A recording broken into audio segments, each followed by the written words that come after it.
사람이 동물들과 다른 것은 생각할 줄 알고 그 생각하는 힘으로 꿈을 가질 수 있고 희망을 가지고 사명감을 가지고 있습니다. 동물들은 그저 배고프면 먹고 배 부르면 자면서 그렇게 삶을 끝내지만 사람은 그렇지 않습니다. 배부르게 먹을 만큼 양식이 있어도 또 다른 꿈을 성취하고 싶어 합니다.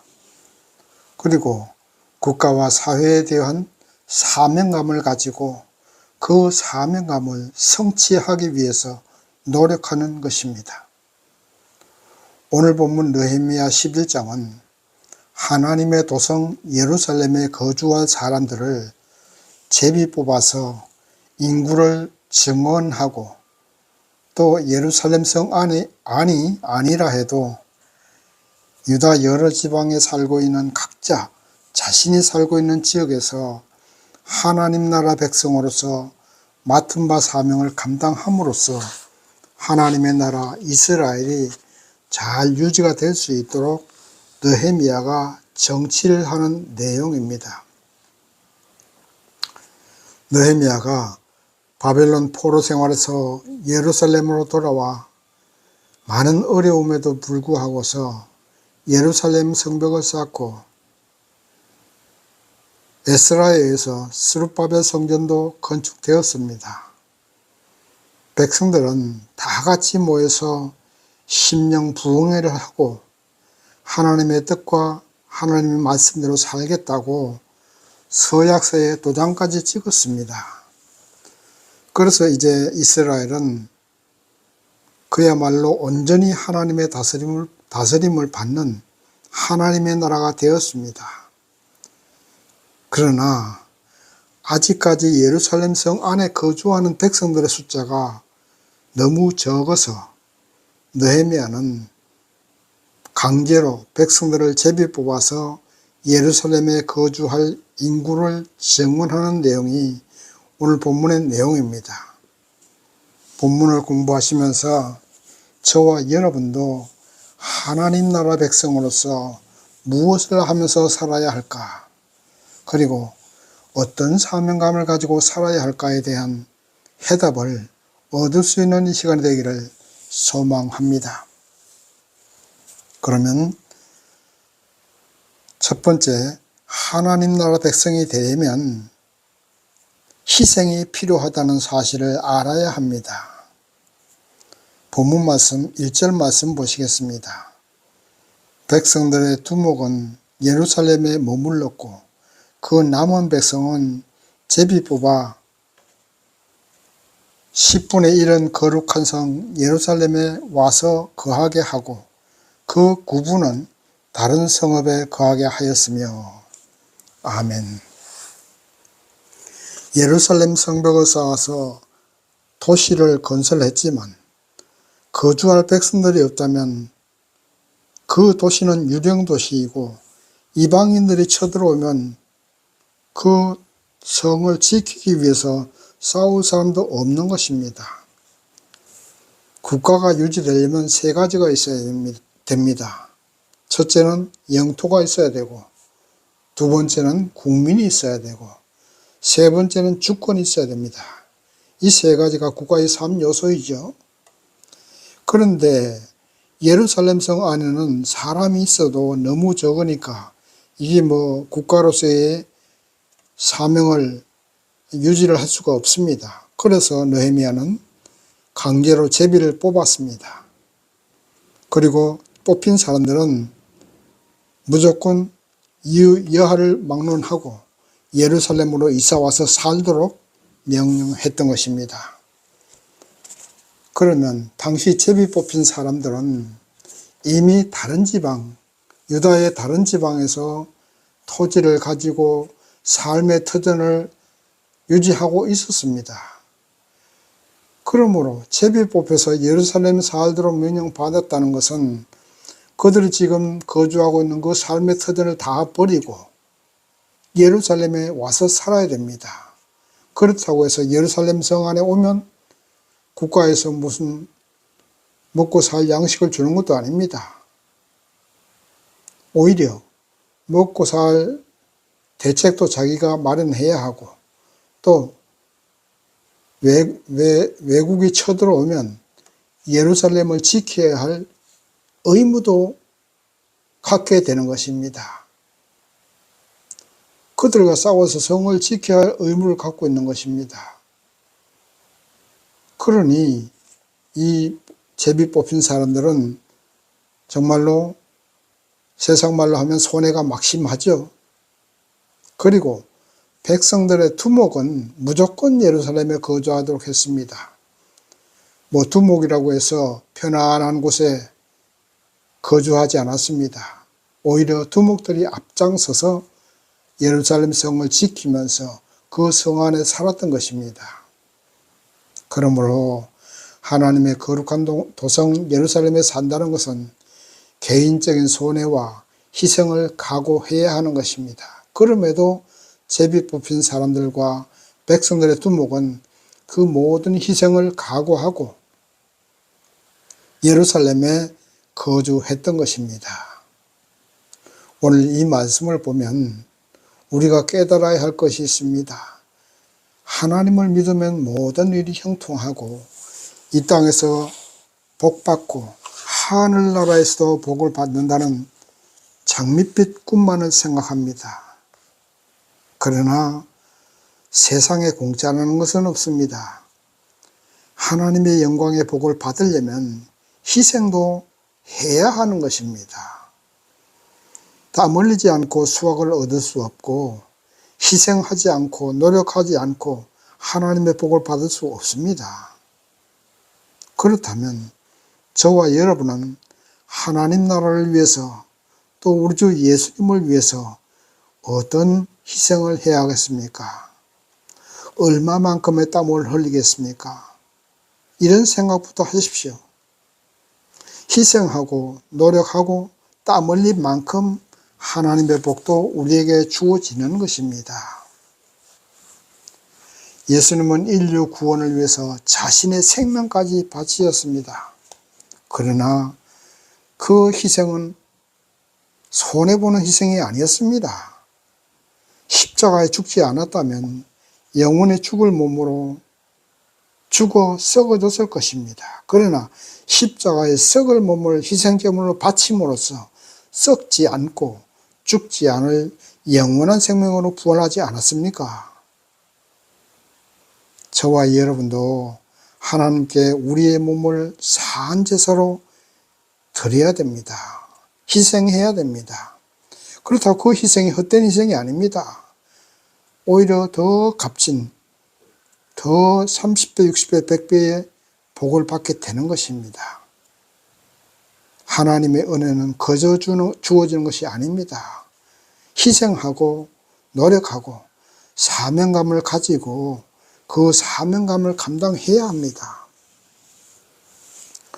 두목들과 제비 뽑힌 사람들이 그들의 삶의 터전을 다 포기하고 예루살렘으로 이사와서 새롭게 삶의 터전을 일구고 이방인들이 쳐들어오면 성을 지키기 위해서 자신의 몸을 바친 것처럼 우리의 몸과 우리의 인생과 우리의 시간과 우리의 땀과 눈물을 하나님께 바치셔야 됩니다. 그것이 하나님 나라 백성으로서 우리가 해야 할 일이고 사명이고 또 한편으로는 그것이 축복이 되는 것입니다. 왜냐하면 그렇게 함으로 썩지 않을 영광의 하늘나라에 또 죽지 않을 영광의 하늘나라에 들어갈 수 있기 때문입니다. 두 번째, 하나님은 항상 최선의 길로 우리를 인도하신다는 사실을 믿어야 됩니다. 본문 말씀 3절에서 24절까지 말씀 보시면 예루살렘에 거하도록 제비 뽑힌 사람들의 명단이 기록되어 있습니다. 4절에서 9절까지는 베냐민 자손, 10절에서 14절까지는 제사장들, 그리고 15절에서 18절까지는 레위인들, 그리고 19절에서 24절까지는 특별한 일을 맡은 자들의 명단이 기록되어 있습니다.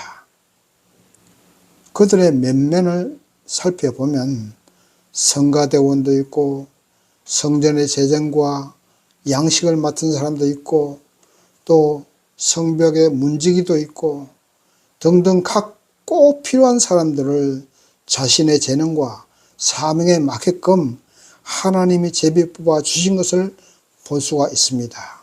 그리고 예루살렘 성 밖에 사는 사람들도 역시 그들에게 적당한 곳에 거주하도록 한 것을 볼 수가 있습니다. 결국 이러한 말씀은 하나님은 가장 좋은 길로 우리를 인도하여 주신다는 사실을 믿어야 합니다. 우리가 살아가다가 하나님을 원망할 때도 있습니다.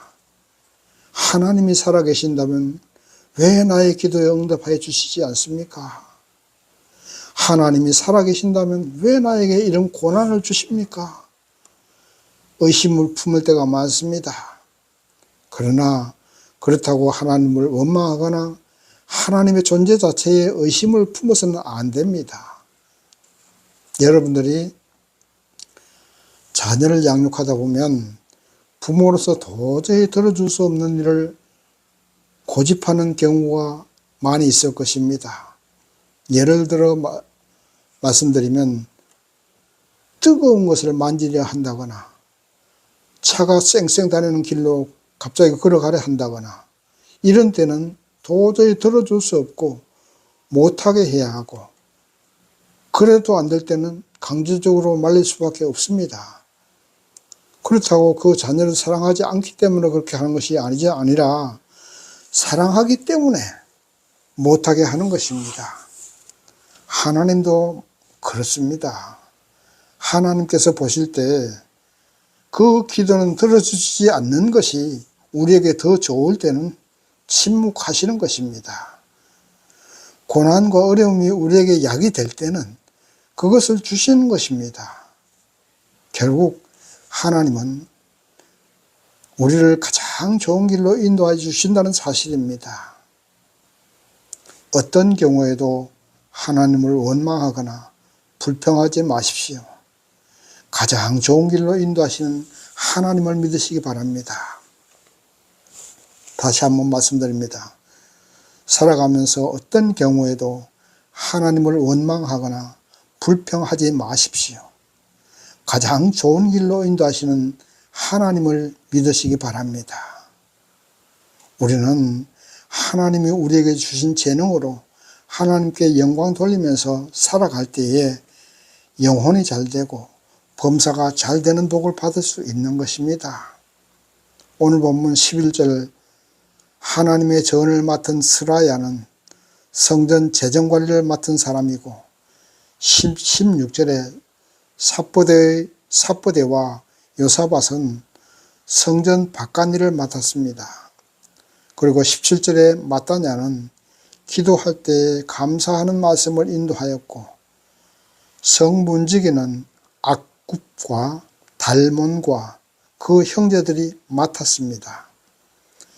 이들이 각자 맡은 바 일을 차질 없이 수행하여서 나갈 때 예루살렘 성이 잘 운영될 수 있었고 하나님의 다스림을 받는 거룩한 도성이 될 수 있었던 것입니다.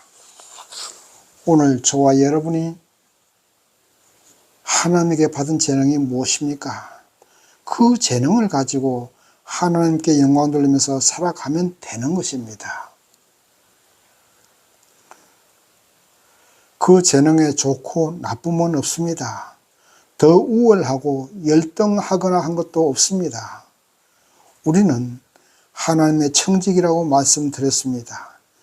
각자 하나님이 주신 재능으로 국가와 사회에 이바지하고 교회에서도 하나님을 찬양하면 되는 것입니다.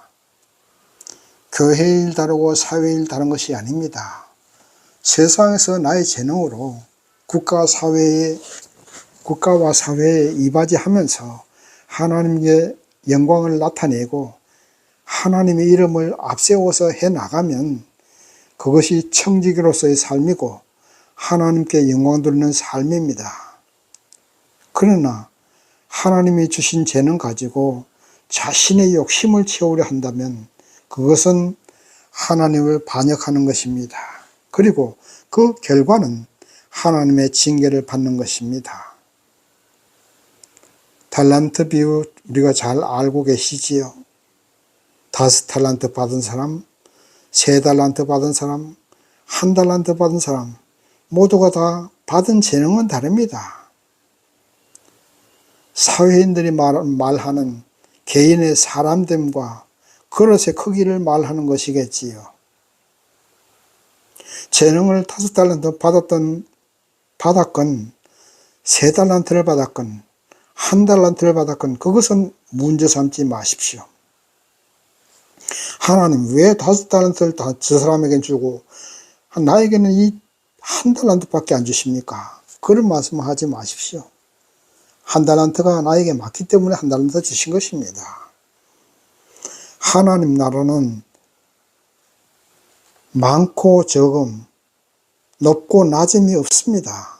부평하지 말고 주신 재능을 최대한 발휘해서 하나님께 영광 돌리는 삶을 살아가면 되는 것입니다. 그리고 하나님은 양을 보시는 하나님이 아니십니다. 그 과정을 보시는 하나님이십니다. 5달란트 받은 사람은 재능이 많기 때문에 대충 해도 8달란트는 남길 수 있을 것입니다. 그러나 하나님이 그것 가지고 잘했다 칭찬하지 않습니다. 5달란트 받았으면 10달란트를 만큼을 충성해야 됩니다. 그러나 1달란트 받은 사람은 2달란트만큼만 열심히 노력하면 되는 것입니다. 결과는 적어도 과정을 보시는 하나님이기 때문에 하나님은 잘했다, 충성된 종이라고 1달란트 받은 사람이 2달란트만큼 노력해서 이루었을 때 하나님은 칭찬해 주시는 것입니다. 많이 받은 사람은 적게 받은 사람을 우습게 보거나 자신의 재능이 많고 하나님을 위해서 많은 일을 했다고 교만해서도 안 됩니다. 받은 만큼 더 많은 충성을 해야 하는 것입니다. 재능을 많이 받았다고 해서 대충 일을 처리하면 하나님은 그를 악하고 게으른 종이라고 채찍질 하실 것입니다. 비록 결과적으로 많은 일을 했다 해도 그것은 인간적으로 볼 때 그런 것입니다. 하나님이 보실 때 5달란트 받은 사람이 8달란트만큼만 일을 했다면 그것은 게으른 것입니다. 하나님께 책망받을 일입니다. 하나님은 항상 최선의 길로 인도하신다는 사실을 믿으시기 바랍니다. 그래서 그거 가지고 불평하지 마십시오. 우리에게 각자에게 가장 좋은 길로 인도하시는 하나님이십니다. 그것을 믿으면서 살아가셔야 됩니다. 낙심하거나 원망하거나 희망을 포기하거나 하지 마십시오. 오늘 내가 할 수 있는 능력 안에서 최선을 다해 나가십시오. 그렇게 하실 때 하나님은 여러분을 착하고 충성된 종이라고 칭찬하여 주실 것입니다. 세 번째, 우리는 세상의 레위임을 알아야 됩니다. 본문 말씀 36절 말씀 보십시다. 유다에 있던 레위 사람의 어떤 반열은 베냐민과 함께 합하였느니라. 아멘. 자, 이스라엘은 12지파이죠. 그 12지파 가운데 10지파는 북왕국 이스라엘로 살아가다가 그만 망했습니다. 그리고 나머지 베냐민 지파와 유다 지파 2지파는 남왕국으로 살아가다가 그들도 망했습니다. 그러나 북왕국 이스라엘은 이방인들과 혼혈되어서 민족의 순수성이 없어지고 이방 사람이 되고 말았지만 남왕국 유다 사람들은 멸망했지만 그래도 그들은 포로 생활하면서도 민족의 순수성을 유지하고 있다가 하나님의 복을 받아서 다시 예루살렘으로 돌아와서 예루살렘 성벽을 쌓아서 하나님의 통치를 받는 국가로 살아가게 되었습니다.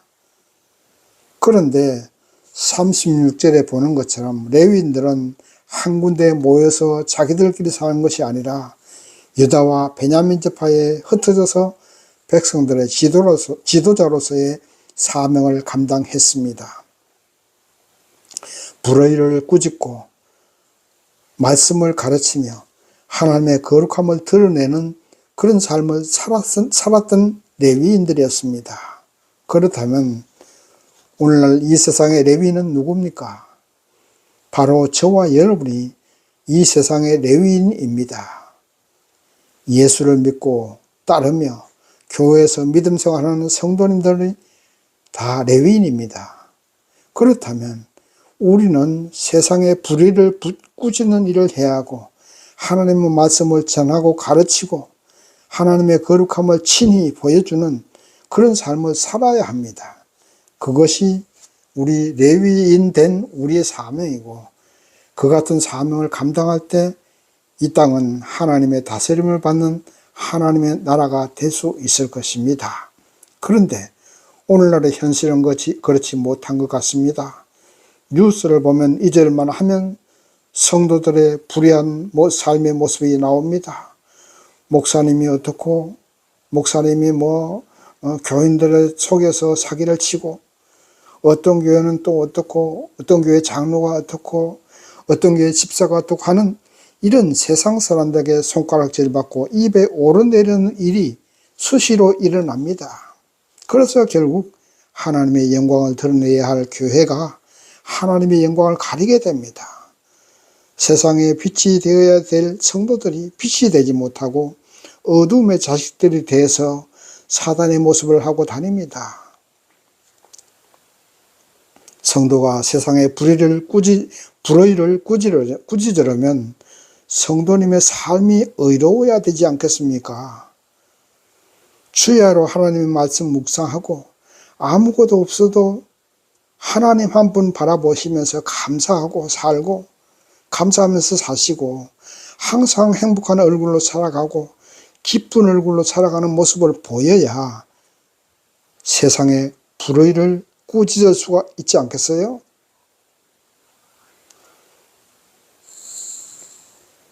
누가 권위를 세워주지 않아도 세상이 스스로 존경과 권위를 주게 됩니다. 어떻게 하면요? 그렇게 조금 전에 행복한 얼굴, 기쁜 얼굴로 살아가시면 그렇게 세상이 우리의 권위를 세워주게 된다는 말씀입니다. 삶으로 하나님 나라를 증거하고 삶으로 예수를 나타내야 성도다운 성도가 되는 것입니다. 그리고 세상에 흩어진 레위인으로서의 온전한 삶을 살아갈 수가 있는 것입니다. 저와 여러분은 세상에 흩어진 레위인으로서 직장과 사회와 국가에서 흩어져 살아갈 때에 빛입니다. 빛은 너무 잘 보이기 때문에 작은 죄를 범해도 교회에 다니는 사람이 그러냐는 그런 말을 듣습니다. 그래서 항상 말과 행실에 조심해야 하고 어둠 속에 살아가는 세상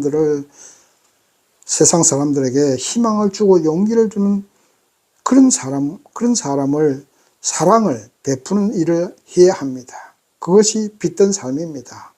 세상에 빛이 없으면 세상은 멸망합니다. 순식간에 얼음덩어리가 되어서 생명이 존재할 수 없습니다. 그것처럼 교회 없는 세상, 예수 없는 세상은 사망입니다. 레위인이 없는 이스라엘은 갈 길을 알지 못하고 무엇을 해야 할지도 모릅니다. 그래서 하나님은 우리 성도님들을 세상의 레위인으로 보내주신 것입니다. 그러므로 우리는 스스로 작은 예수가 되어서 길을 알려주어야 되고 무엇을 해야 할지 알려주고 죄를 꾸짖고 의로우신 예수, 생명이신 예수를 또 빛 되신 예수를 희망 되시는 예수를 증거해야 합니다. 그것이 우리가 레위인으로서의 사명을 감당하는 것입니다. 이제 말씀을 정리합니다. 본문의 느헤미야는 하나님 나라의 영광을 위해서 예루살렘에 거주할 사람들을 제비 뽑아 살게 했고 지도자들은 무조건 예루살렘 성에 살도록 정치했습니다. 백성들은 거기에 순종해서 삶의 터전도 없고 평안한 삶이 보장되지 않는 예루살렘 성에 거주하는 희생적인 모습을 보였습니다. 오늘 저와 여러분 하나님 나라를 위해서 십자가 희생을 감사함으로 받아야 합니다. 십자가 희생은 희생이 아니라 영광의 부활을 위한 희생입니다. 그러므로 감사와 기쁨이 충만하게 세상에 빛이 되고 소금이 되어서 되십시다. 그래서 흩어진 레위너스의 사명을 감당하시고 우리의 가정과 직장과 사회와 국가를 위해서 하나님이 보내신 레위너스 사명을 잘 감당하시는 저와 여러분 되시기를 주님의 이름으로 축원합니다. 아멘.